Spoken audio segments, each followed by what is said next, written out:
انسان کے دماغ میں ری وائرنگ کی بہت کیپیسٹی ہے. تو ری وائرنگ ہو جاتی ہے, ٹھیک بھی ہو جاتا ہے, لیکن چیزوں کو ان لرن کرانا چھوٹوں کے لیے یا بڑوں کے لیے یہ بہت مشکل ہوتا ہے. اس لیے جتنا جلدی ہم ان کو پک کریں گے اتنا جلدی ان کی لرننگ بہتر رہے گی, بجائے اس کے کہ یہ پہلے غلط سیکھ لیں پھر ہم ان کو ان لرن کریں.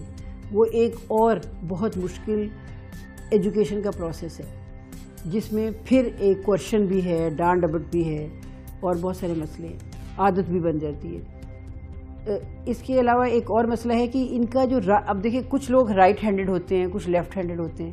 پہلے ایک متھ سی, سمجھا یہ جاتا تھا کہ جو ڈسلیکسکس ہیں لیفٹ ہینڈڈ ہوتے ہیں. ایسا نہیں ہے. 50% لوگ آج کل رائٹ ہینڈڈ ہیں, 50% لیفٹ ہینڈڈ ہیں. ہمارے ہاں موریلٹی میں ریلیجن کی وجہ سے ٹیچرز بہت زیادہ اسٹرانگلی اپنی جو ہے نا بچوں کے اوپر فورس کر کے ان کو رائٹ ہینڈڈ بنا دیتے ہیں, پاک اور ناپاک کی جو ان کے دماغ میں کنفیوژن ہے اس وجہ سے. لیکن کہا یہ جاتا ہے سائنس میں کہ جن کا ایک دماغ کا حصہ ڈومیننٹ ہے یا ایکٹیویٹڈ ہے, اس کے دوسری طرف اس کا ایکسپریشن ہوتا ہے. تو کبھی بھی بچوں کو یہ نہیں کرنا چاہیے, زبردستی نہیں کرنی چاہیے. یہ قدرت کی طرف سے ہے. اگر لیفٹ ہینڈڈ ہے اسے لیفٹ ہینڈڈ ہی رہنا چاہیے.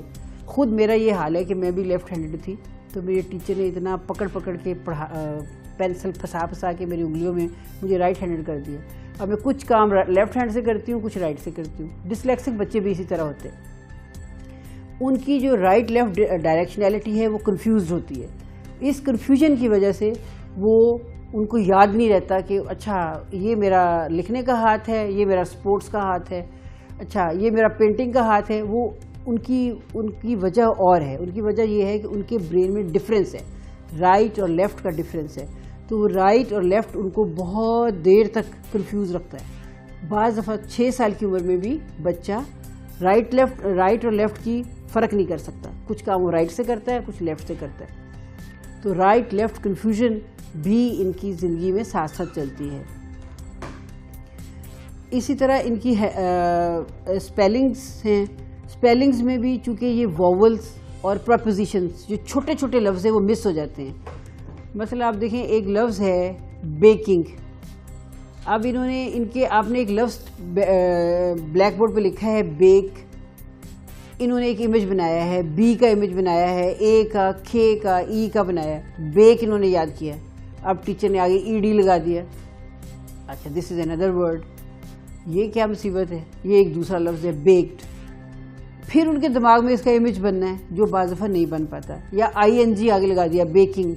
تو ایک لفظ کی جو ویریشنز ہیں وہ آٹومیٹک ان کے دماغ میں نہیں آتی, چونکہ ان کا وہ والا پروسیس لینگویج پروسیسنگ پرابلم ہے.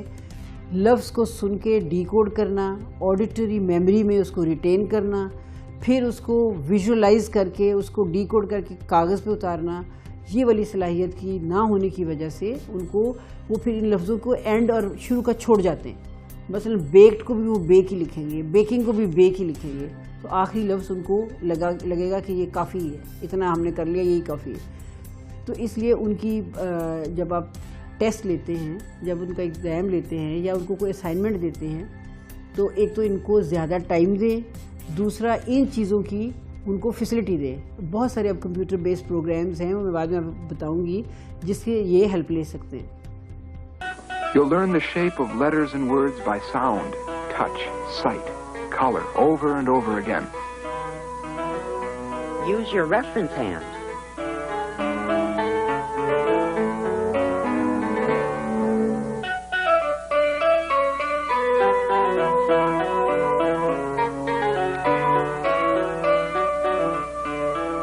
Good, Brian. اسی طرح ان کا چھوٹے بچوں کی لائنز جو ہیں کاغذ کے اوپر جو 4 یا 3 لائن کی کاپی ہوتی ہے, ان کی لائنز تھوڑی ابری ہونی چاہیے, چونکہ یہ ملٹی سینسوریل ہوتے ہیں. یہ دوسری سینسز کا, ٹچ کا, فیل کا, دیکھنے کا, ویژول کا زیادہ استعمال کرتے ہیں تاکہ یہ اپنی باقی سینسز سے چیزوں کو پک کر سکیں. تو اب چونکہ یہ اپنی نیٹو لینگویج کے اندر اتنے پھنسے رہتے ہیں, اپنی جو زبان جو ان کی اپنی مادری زبان ہے اس کو سیکھنے میں اتنے پھنسے رہتے ہیں, تو ان کو فورن لینگویج میں کبھی نہ ڈالیں. فورن لینگویج یہ اچھی نہیں کر سکیں گے, وہ ایک دوسری لینگویج کے سارے ہی مسئلے شروع ہو جائیں گے. لیکن سائن لینگویج بھی یہ کر سکتے ہیں ایزیلی. سائن لینگویج بھی آج کل دیکھا جائے تو ایک فل فلیج لینگویج ہے جو آپ خبریں سنتے ہو دیکھتے ہو، ایک ساتھ سائن لینگویج چل رہی ہوتی ہے. اس کے علاوہ یہ بچوں کی جو پازیٹیوٹی ہے، جو صلاحیت ہے، وہ کیا ہے؟ میوزک میں یہ بہت اچھے ہیں، آرٹ میں یہ بہت اچھے ہیں، ایتھلیٹکس میں یہ بہت اچھے ہیں، مکینیکل سکلز ان میں بہت ہیں. 3D ویژولائزیشن کی جتنی بھی 3D کی چیزیں ہیں، جتنی بھی 3 ڈائمینشنل چیزیں ہیں، جس کے اندر لارجر پکچر آپ نے دیکھنی ہے، چیزوں کو اپنے ایکسپریس کرنا ہے لاجک کے ساتھ، اس میں یہ ونڈرفل ہے. اب کہا یہ جاتا ہے کہ آئنسٹائن کا IQ تھا 160، وہ بھی ڈسلیکسک تھا.